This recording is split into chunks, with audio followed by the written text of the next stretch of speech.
কথা কেন বললো? আব্বা যে ভুলের মধ্যে আছে, একজন নবী তো ভুলের মধ্যে থাকার কথা না। কোন নজরে তারা এটা বললো? তারা বলছে আমরা 10 ভাই, শক্তির দিক নজর করলে 2-এর চাইতে 10-এর শক্তি বেশি।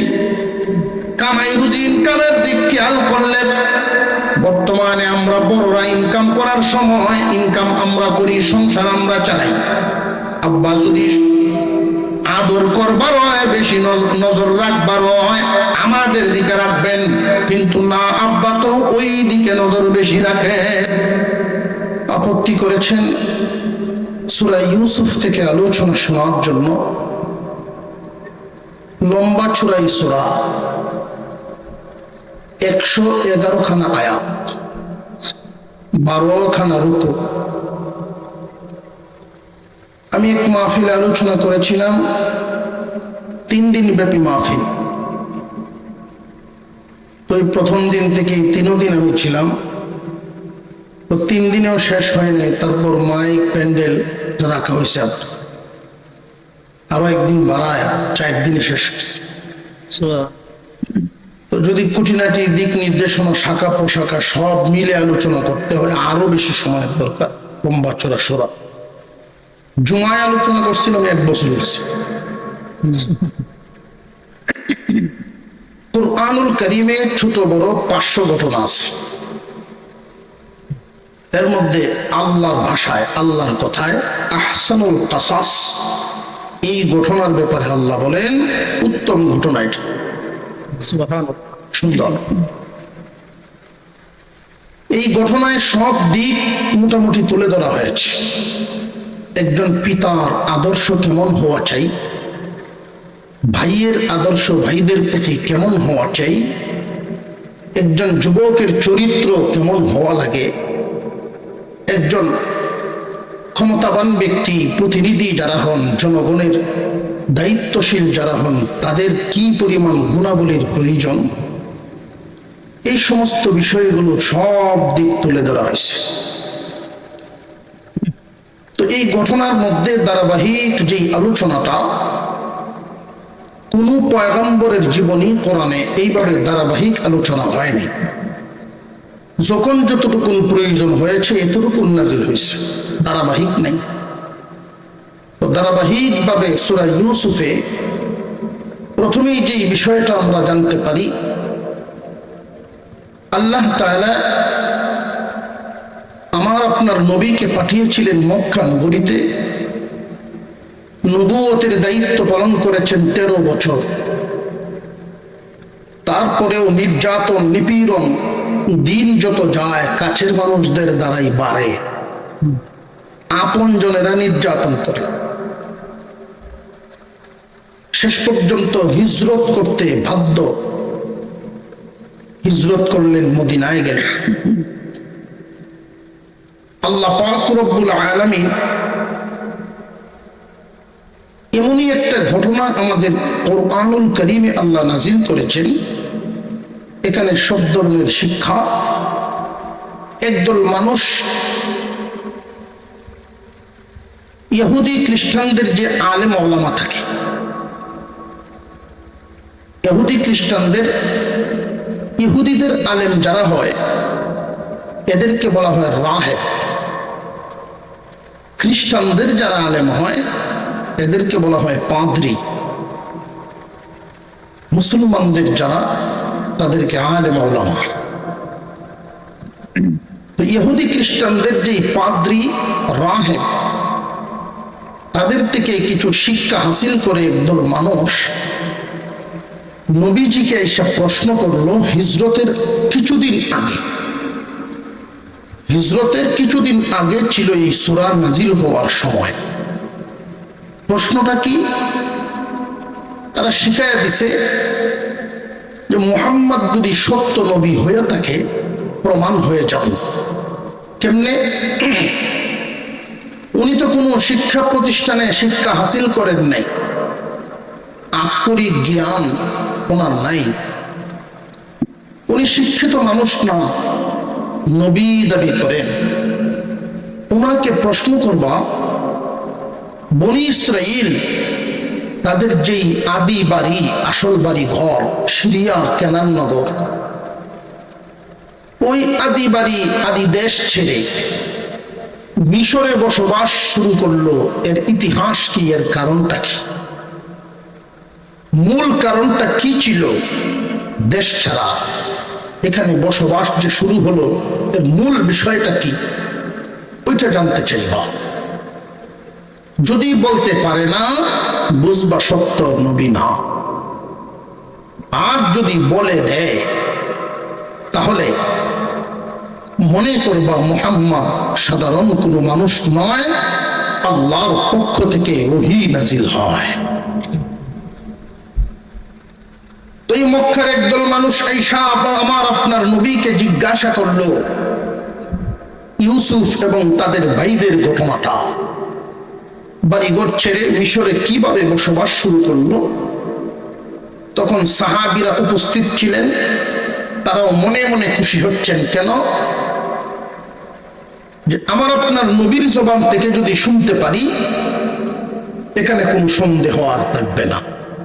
যা শুনবো সত্য শুনবো, কারণ নবীর জবান থেকে যা বের হয় নিজের পক্ষ থেকে নয়, আল্লাহর পক্ষ থেকে নাজিল হয়।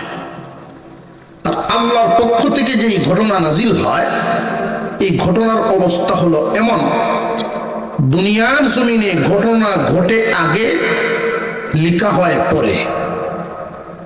ইতিহাস ঘটে আগে, লেখা হয় পরে।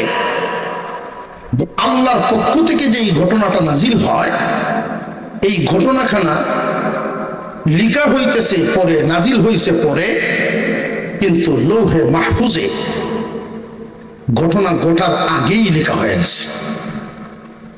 দুনিয়ার জমিনে ঘটনা ইতিহাস যারা লেখেন, এদের উপন্যাস ইতিহাস আর কোরআনের ইতিহাস কি একরকম না? আসমান জমিন বেশ কম। দুনিয়াতে আপনাদের পাড়ায়, আমাদের দেশে সংগ্রাম ঘটেছে আগে, সংগ্রামের ইতিহাস লেখা হয়েছে পরে। এখানে বেশ কম হইতে পারে, যেমন ঘটনা ঘটছিল বেশ কম হয়ে যায়। তো আল্লাহর পক্ষ থেকে যেটা নাজিল হয়, লৌহে মাহফুজে লিখা আছে আগে, ঘটনা ঘটছে আরো পরে। সুতরাং লেখা যেমন ঘটছে হুবহু, এটা কোনো বেশ কম। সুবহানাল্লাহ। আল্লাহ বলেন, লাকাদ কানা ফি ইউসুফ ওয়া ইখওয়াতিহি আয়াতুল লিসাইলিন।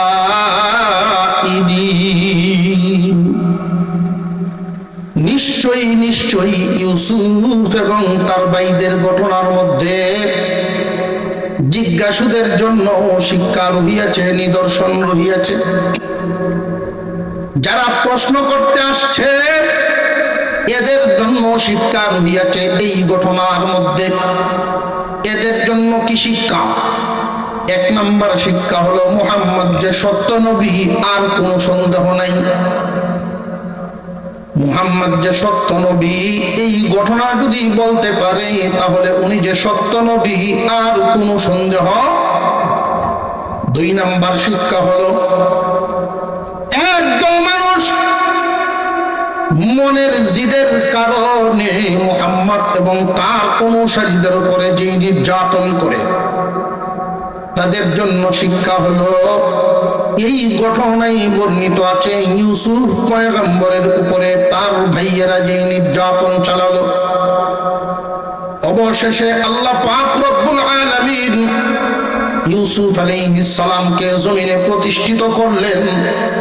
নির্যাতন করেছিল যেই ভাইয়েরা, ওরা অসহায় হয়ে ভিক্ষার ঝুলি নিয়ে ইউসুফের সামনে দাঁড়াইল।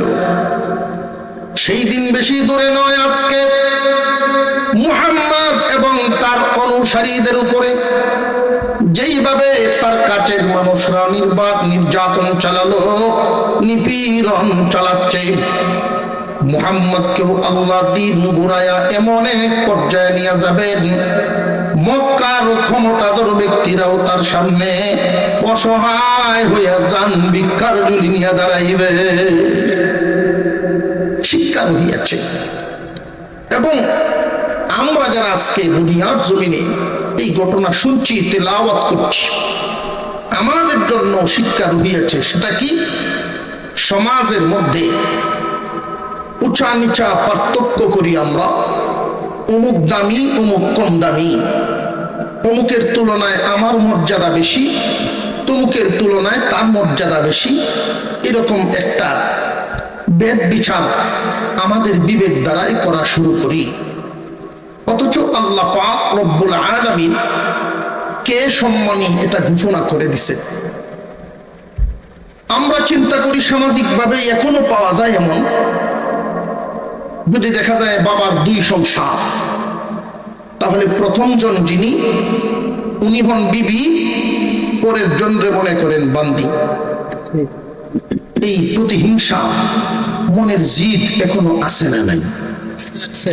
প্রথম বিবির যেই সন্তানাদি থাকে এদেরকে মনে করে বাবার আসল সন্তান, সম্মানী সন্তান, আর পরের তরফে যারা আসে এদেরকে মনে করে বান্দির তরফের আওলাদ, হেসের তরফের আওলাদ। এই জাতীয় তুচ্ছ তাচ্ছিল্য শব্দ এখনো আমরা পাই না। অথবা এক বাবা দ্বিতীয় কোনো বিয়ে করেন নাই, সন্তানাদি 5টা ছেলে। এই 5 ছেলে যখন বড় হয়ে সংসার জীবন শুরু করে, 5 জনের মধ্যে বড়জন যিনি, উনি ফরদানি, সম্মান, প্রধানের সম্মান, উনি বড় মর্যাদাবান, আগে পৃথিবীতে আসছে, এই জন্যই উনি সম্মানী হয়ে গেছে। সিরিয়ালে তারা পরে আসার কারণে তারা অসম্মানী হয়ে গেছে। একই বাবার সন্তান তুলনামূলক ভাবে বড় ভাইয়ের সন্তান যারা হয়, ছোট ভাইয়ের সন্তানদেরকে তারা তুচ্ছ তাচ্ছিল্যের নজরে দেখে, বড় জনদের সম্মানের চেয়ারটা আগে দেয়, যোগ্যতায় না, আগে দুনিয়াতে আইছে, এই জন্যই সম্মান দেওয়া সম্ভব। এই যে আমরা একটা ঠেলাঠেলি, মনের রিছারিসি, এটা শুধু আমাদের সমাজে না, পূর্বের যুগেও ছিল এইরকমই একটা মনের ধাক্কাধাক্কি, মনের ঠেলাঠেলি। ইউসুফ আলাইহিস সালামের আব্বা একাধিক সংসার করেছিলেন। ইয়াকুব আলাইহিস সালাম আল্লাহর পয়গম্বর, ইয়াকুব আলাইহিস সালাম আল্লাহর নবী। ওনার বাবা ছিলেন ইসহাক আলাইহিস সালাম, তিনিও আল্লাহর নবী। ওনার বাবা ছিলেন ইব্রাহিম আলাইহিস সালাম, তিনিও আল্লাহর নবী। নবীর পুত্র নবী, নবীর পুত্র নবী, সম্মানীর পুত্র সম্মানী, সম্মানীর পুত্র সম্মানী। আমরা তো সম্মানী মনে করি জনগণের প্রতিনিধি হইলেই সম্মানী, কিন্তু আসলে মূলত না। আমরা তো চোখের মধ্যে রঙিন চশমা লাগাইছি, এই জন্য উচারে নিচা দেখা যায়, নিচারে উঁচা দেখা যায়। দিনদারির নজর দিয়ে যখন দেখব আসল সম্মানী কে, সেটা আমরা বুঝবো। আমি বান্নিতে গেছিলাম ছোটবেলায়, ক্লাস 1-এ পড়ি, মামার সাথে। 2 টাকার চশমা দিছি চোখ, এখন একটু ভরে ভরে ভাল মারি। মামা কোনি এরকম করে গেল। আমি বলছি যে আমি মনে বুঝছি কেন উষা। তো মামা বুঝতে পারছেন আসল বিষয়টা, আমার এখনো মনে আছে। তো চশমাটা উনি খুলে ফেলছে। উনি বললেন বাড়ি গিয়ে পরে দিবা। উনি বুঝতে পারছেন এই চশমা দেওয়ায় যদি নিয়েই রাস্তা ফাল্লো এখানে যাইব, কারণ প্লাস্টিকের চশমা রঙিন, চশমার কালার যেমন দুনিয়ারে দেখতে মনে হয় এমন। দিনদারির নজর যখন আপনার চোখে চশমা লাগাবেন, দুনিয়াদাররা মনে করে যে যত পয়সাওয়ালা তার তত সম্মান বেশি, যে যত সম্পদওয়ালা তার তত সম্মান বেশি। দিনদারির নজর দিয়ে তাকাইলে দেখবেন সম্মানী ওই ব্যক্তি যে সেজদা দেয় বেশি। আল্লাহর ইবাদত, আল্লাহর বন্দেগী, আল্লাহর গোলামির সাথে সম্মানের সম্পর্ক। মহান আল্লাহ পাক রব্বুল আলামিন ইয়াকুব আলাইহিস সালামের একাধিক পরিবার, তাও আবার এই যে পরিবারটা ছিল,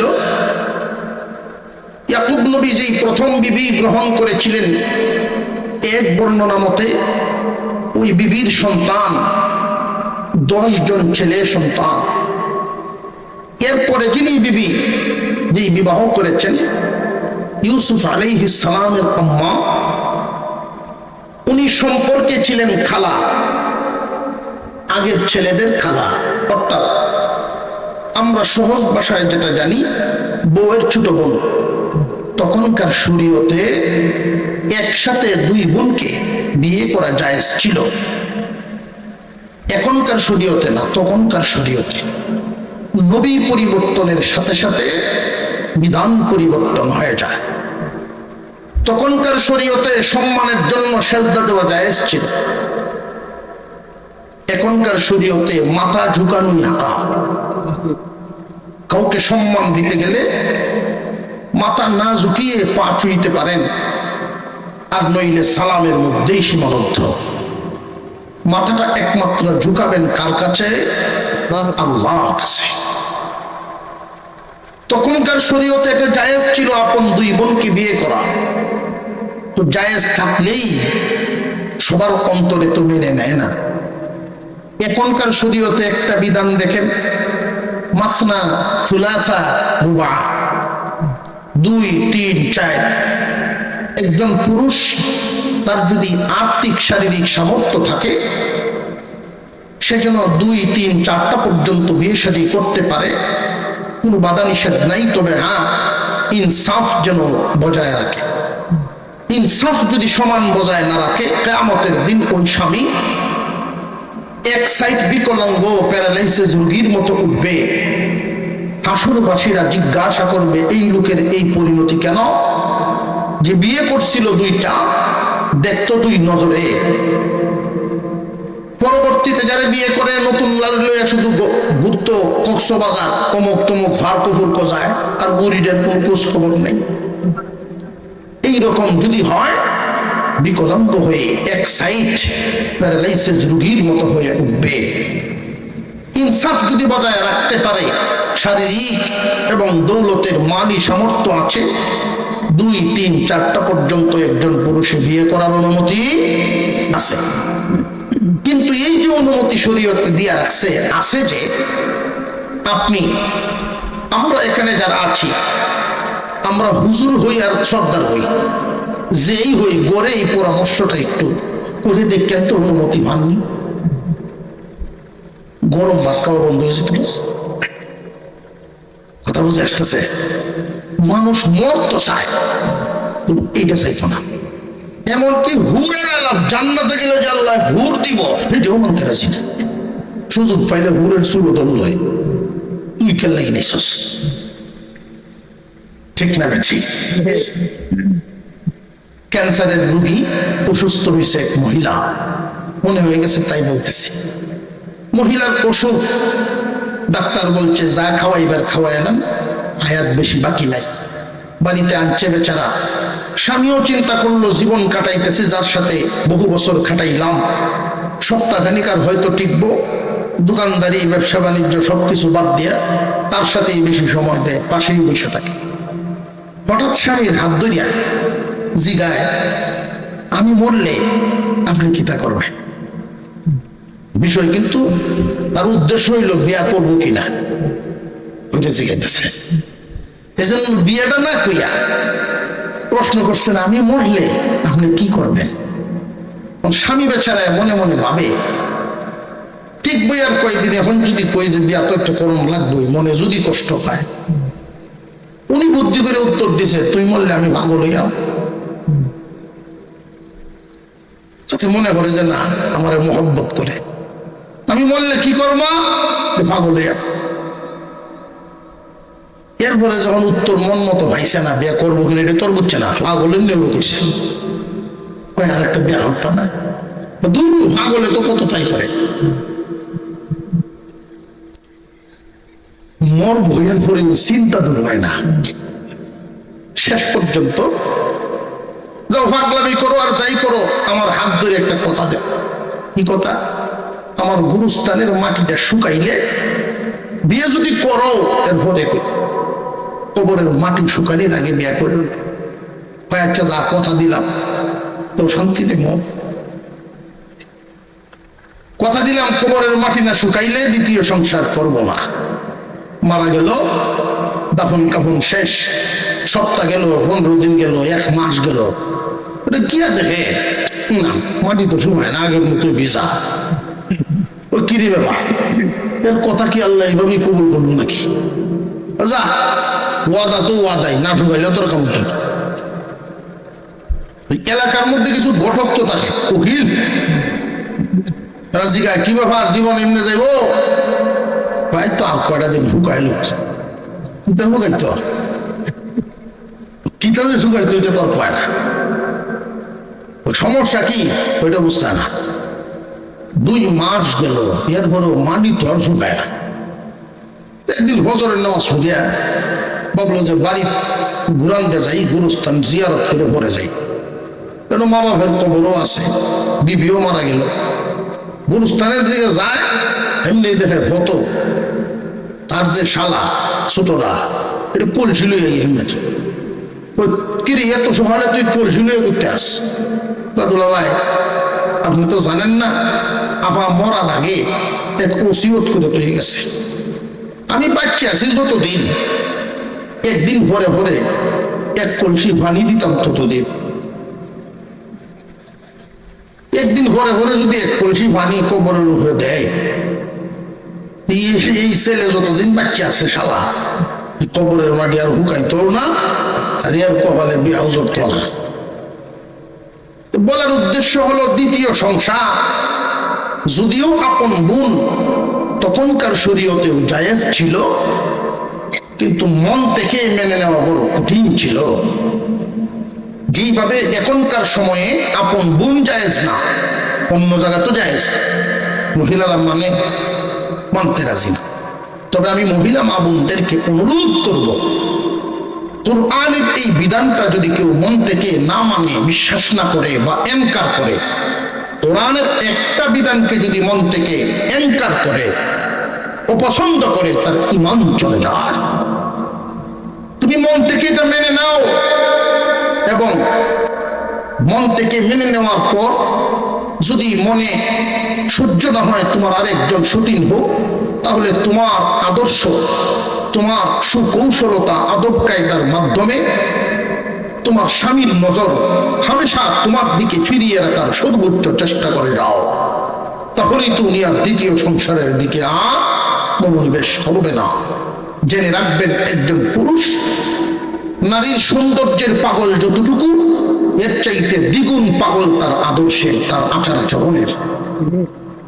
অনেক মানুষ এমন আছেন, রূপে সুন্দর কিন্তু আচরণে সুন্দর না, আচরণ খুব খারাপ। এই সুন্দর রঙের কোনো দাম নাই, আচরণ যদি ভালো না হয়, আচার আচরণ, আদব কায়দা, এগুলোর দ্বারা স্বামীর মন জয় হয়ে যায়। আল্লাহ পাক আমাদের মা বোনদেরকে গুণে গুণান্বিত হওয়ার তৌফিক দান করেন, বলুন আমিন। ইউসুফ আলাইহিস সালামের আব্বা দ্বিতীয় সংসার করেছেন। ইউসুফ এবং বিনিয়ামিন, তারা 2 ভাই জন্ম হলো। আগের পক্ষের যে 10 ভাই, তারা এদেরকে খুব নিম্নমানে দেখে, নিম্ন চোখে দেখে, এবং এটা ইউসুফ আলাইহিস সালাম, উনি ইউসুফ আলাইহিস সালামের ভাইয়েরা এই যে 2 নজরে দেখে, প্রতিহিংসার নজরে দেখে, ইয়াকুব নবী ঠিকই বুঝতে পারেন, বুঝেও তো কিছু বলেন না, মনে মনেই রাখেন। ইউসুফ আলাইহিস সালাম, বিনিয়ামিন, তারা 2টা ভাই দেখে তাদের আম্মা অর্থাৎ ইয়াকুব নবীর ছোট বিবি দুনিয়া থেকে বিদায় হয়ে যান। বিদায় হওয়ার পর ইউসুফ এবং বিনিয়ামিন, তারা 2 জনকে ইয়াকুব আলাইহিস সালাম বেশি বেশি মহব্বত করতেন। এই কথাটাই আল্লাহ কুরআনুল কারীমে উল্লেখ করে দিলেন।